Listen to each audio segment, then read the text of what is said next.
Hello friends and welcome to the exams made simple. So जैसा कि आप देख पा रहे हैं कि we are going to discuss some of the questions from UPSC CAPF examination.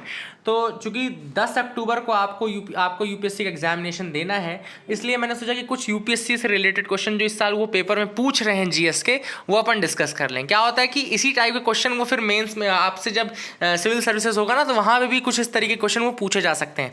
काफ़ी बढ़िया पेपर आया था, इकोनॉमी के बहुत अच्छे अच्छे क्वेश्चन आए थे, तो कुछ क्वेश्चन मैं डिस्कस करूँगा। अभी अपन 15 क्वेश्चन डिस्कस करने वाले हैं। आई hope you people will like this video and do share it among your friends. Start करते हैं। पहला सवाल 56 क्वेश्चन है, जीएस का क्वेश्चन है।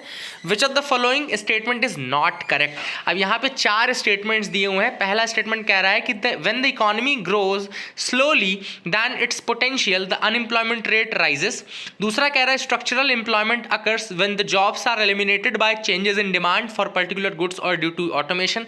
सी कह रहा है recession in the economy leads to cyclical unemployment, and D कह रहा है at full employment the measured unemployment rate is negative। तो आपको बताना है कि इनमें से करेक्ट कौन सा नहीं है। अब बहुत ही इजीली आप इस क्वेश्चन को सॉल्व कर सकते थे अगर आप देखें कि सेकंड स्टेटमेंट में स्ट्रक्चरल एम्प्लॉयमेंट लिखा हुआ है, जबकि ये होता है क्या, स्ट्रक्चरल अनएम्प्लॉयमेंट होता है। This is what, structural unemployment. तो यहाँ पे स्ट्रक्चरल अनएम्प्लॉयमेंट होना चाहिए था। B will be the incorrect one, ठीक है ना। तो एक काम करते हैं, आप लोग इस पेपर को अटेम्प्ट करिए। जैसे जैसे मैं क्वेश्चन बोलूंगा आप अटेम्प्ट करके मुझे आप एंड ऑफ द वीडियो आप बताइएगा कि इन क्वेश्चंस में आपसे कितने क्वेश्चन बने। Actually these are the UPSC level questions. ये एक्चुअल में यूपीएससी लेवल क्वेश्चंस है। यूपीएससी का ही पेपर है, सीएपीएफ का 2021 का ही पेपर है, इसलिए आप मुझे एंड में बताइएगा आपसे कितने क्वेश्चन बने। इस क्वेश्चन को इंक्लूड कर लीजिएगा, ठीक है ना। सेकेंड क्वेश्चन डिस्कस करते हैं। The amount by which the equilibrium level of real GDP exceeds the full employment level of GDP is called. अब इसको क्या बोलते हैं, जब equilibrium level of real GDP exceed कर जाए the full employment level of the GDP, तो उसको क्या बोलते हैं। ऑप्शन है आपके सामने, recessionary gap, inflationary gap, income multiplier या automatic stabiliser. Now pause the video, think of the answer and now let me tell you the answer for this।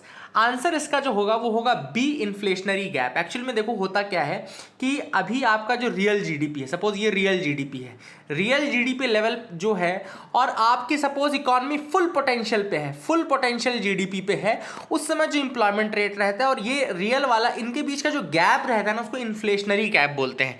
याद रखिएगा यही सवाल पूछा गया था कि equilibrium level of real GDP जब एक्सीड कर जाए the full employment level of GDP, तो उस गैप को क्या बोलते हैं, उसको इन्फ्लेशनरी गैप बोलते हैं। तो आंसर विल बी बी।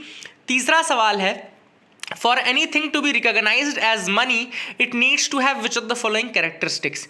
इनमें से कौन से कैरेक्टरिस्टिक्स होने चाहिए अगर किसी को आप मनी बोल रहे हो। पहला कैरेक्टरिस्टिक बोल रहे हैं act as intermediate in the exchange process. दूसरा है standard unit for quoting prices. तीसरा है मस्ट बी इजीली डिविजिबल।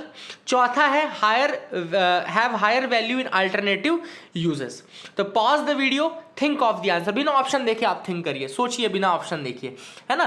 तो pause the video, think of the answer. Answer आप मुझे बताइए कि इनमें से कौन से कैरेक्टरिस्टिक्स मनी के हैं, मैं आपको आंसर बताता हूँ। चलो अपन सॉल्व करते हैं इस क्वेश्चन का। पहला स्टेटमेंट है act as an intermediate in the exchange process. क्या ये इंटरमीडिएट के रूप में काम करता है मनी एक्सचेंज प्रोसेस में? बिल्कुल करता है। अगर आपके पास ए चीज़ है, आपके पास दूसरे के पास बी चीज़ है, तो आप मनी के थ्रू उसको एक्सचेंज कर सकते हैं, ठीक है ना। तो इंटरमीडिएट के रूप में काम करता है। Standard unit for quoting prices, बिल्कुल सही बात है, स्टैंडर्ड यूनिट की तरह काम करता है। किसी चीज़ की प्राइस कोट करनी है, 50 रुपये का है, 100 रुपये का है, मनी उसको कह सकते हैं। Must be easily divisible. 100 का नोट है अगर, तो उसको 50-50 के 2 नोट में या 20-20 के 5 नोट में डिवाइड कर सकते हैं, ये भी हो गया। Have higher value in alternative uses, ये गलत है। क्यों गलत है? क्योंकि सपोज ए की जगह अगर 100 रुपये ए के पास है, तो बी के पास भी 100 रुपये ही है। अगर ए काम करने में उसकी वैल्यू 100 रुपये है, तो बी काम करने में भी उसकी वैल्यू 100 रुपये ही रहेगी, इसलिए अल्टरनेटिव वैल्यूज नहीं रहती है। तो इसका 1, 2, 3 तो सही है, 4th गलत है। अब 1, 2, 3 कौन सा ऑप्शन है? सी ऑप्शन है। तो देखो इजीली आप क्वेश्चन कर सकते हैं, अगर आपसे थोड़ा सा भी कॉन्सेप्ट बनता है ना, तो आप इजीली कर सकते हो। इसका आंसर हो जाएगा सी, 1, 2 एंड 3। अगला सवाल देखते हैं, the sectoral shares of GVA for the. अब ये फैक्चुअल क्वेश्चन है, बिल्कुल फैक्चुअल क्वेश्चन पूछा है कि इनमें से सबसे अधिक इंक्रीज कहाँ देखने को मिला सर्विस सेक्टर में। इस क्वेश्चन को अपन छोड़ देते हैं, बिल्कुल फैक्चुअल क्वेश्चन। इसका आंसर होगा ए। वैसे electricity, gas, water supply and other utility services, आप ये देख लेंगे, इसका आंसर ए होगा, लेकिन अभी इस क्वेश्चन का रेलिवेंस नहीं है। अगला सवाल 60वें नंबर का सवाल है, on the basis of employment conditions the economy is divided into. Employment conditions के बेसिस बेसिस पे इकोनॉमी किस में डिवाइडेड रहती है? Options are A organised unorganised, B private and public, C seasonal and disguised and D primary secondary and tertiary. तो अब बताइए कि इंप्लॉयमेंट कंडीशंस में अगर आप देखेंगे तो इकोनॉमी को कैसे डिवाइड करेंगे? बहुत ही सिंपल क्वेश्चन है। Pause the video, think of the answer and now let me tell you the answer. Answer इसका होगा ए ऑर्गेनाइज्ड एंड अनऑर्गेनाइज्ड। आप सबको पता है कि ऑर्गेनाइज्ड और अनऑर्गेनाइज्ड के बीच में डिफरेंस आता है ना, वो सर्विस कंडीशंस के कारण ही आता है, सर्विस कंडीशंस के कारण ही आता है। नॉट सिंस ये डिफरेंस सर्विस कंडीशंस के कारण आता है, इसलिए हम ऑर्गेनाइज सेक्टर को अलग बोलते हैं, अनऑर्गेनाइज्ड को अलग। बाकी प्राइवेट पब्लिक में सर्विस कंडीशंस अलग हो भी सकती हैं, सही सेम भी हो सकती हैं। सीजनल और डिसगाइज्ड में सेम चीज़ है, सर्विस कंडीशंस का कोई मतलब नहीं है, सीजन पे डिपेंड करता है। प्राइमरी सेकेंडरी टर्शरी में कोई मतलब नहीं है सर्विस कंडीशंस का, तो इसलिए हम इसका आंसर होगा ए ऑर्गेनाइज्ड एंड अनऑर्गेनाइज्ड। अगला सवाल है which of the following is not a type of chemical weathering. अब केमिकल वेदरिंग में होता क्या है? ऑप्शंस आपके सामने है, यहाँ पे 4 ऑप्शंस आपके सामने हैं। वैसे सिंपल क्वेश्चन है, ज्योग्राफी का क्वेश्चन है ये, है ना, साइंस का भी क्वेश्चन है, ज्योग्राफी का भी क्वेश्चन है, क्योंकि वेदरिंग जो है ज्योग्राफी में भी आपने पढ़ी होगी 11th क्लास में ही, फिजिकल ज्योग्राफी का पार्ट है। तो केमिकल वेदरिंग का पार्ट इनमें से कौन सा नहीं है? ऑप्शंस आपके सामने है। Pause the video, think of the answer, now let me tell you the answer for this. इसका answer salt crystal growth. Actually होता क्या है, कई बार जैसे मान लो ये माउंटेन है, इसमें थोड़ा सा एक कोई गैप है, यहाँ पे कई बार क्या होता है सॉल्ट जमा हो जाता है एंड वो सॉल्ट बड़ा होता जाता है और फिर यहाँ से वेदर कर देता है इसको। तो एक्चुअली में यहाँ पे एक केमिकल से दूसरा केमिकल नहीं बन रहा है, यहाँ पे जस्ट उसकी जमा होने के कारण वो क्रिस्टल फॉर्म में जो बनता जा रहा है, इस कारण से वेदरिंग हो रही है, इस कारण से यहाँ पे केमिकल वेदरिंग का पार्ट नहीं है। बाकी सब में one form to another change हो रहा है, इसलिए वो केमिकल वेदरिंग है। ए, सी और डी केमिकल वेदरिंग है, बी केमिकल वेदरिंग नहीं है, ठीक है ना, फिजिकल वेदरिंग का पार्ट है वो। अगला देखो 62nd क्वेश्चन देख लेते हैं। यहाँ पे मैच करना है, बहुत ही इजी क्वेश्चन है, पॉज करिए और मैच करके मुझे बताइए कि कौन सा मैच होगा।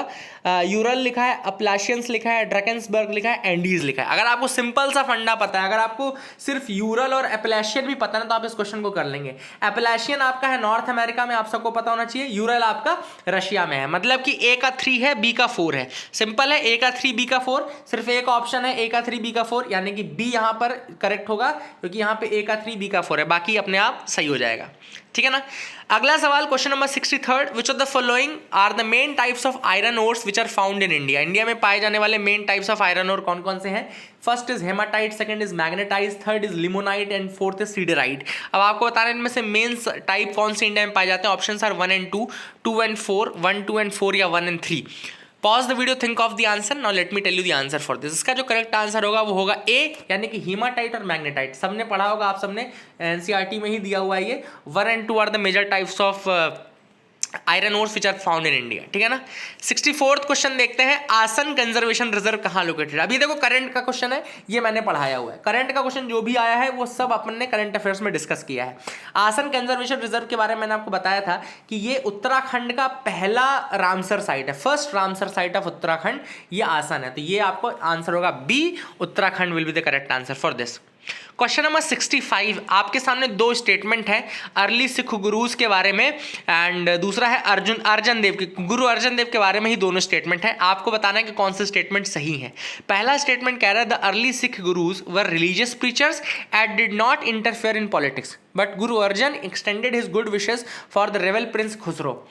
दूसरा स्टेटमेंट कह रहा है Guru Arjan exempted to organise the finances by introducing the system of more or less compulsory spiritual tribute which was to be collected by his agents called masand. यानी मसंद के थ्रू वो एक स्पिरिचुअल ट्रिब्यूट कलेक्ट करवाते थे।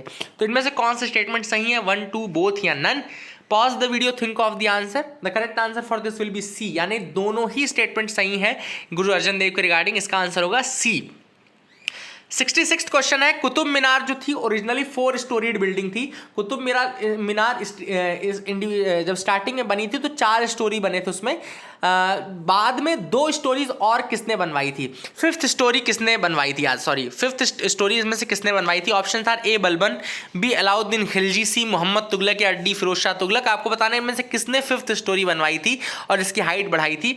Pause the video, think of the answer, now let me tell you the answer for this. The correct answer for this will be Firoz Shah Tughlaq, D will be the answer. Firoz Shah Tughlaq ने इसमें 5th storey बनवाई थी, तो that is the answer for this. अगला सवाल है, which of the following pairs of Deccan sultanates and the respective regions is not correctly matched. इनमें से कौन सा करेक्टली मैच्ड नहीं है?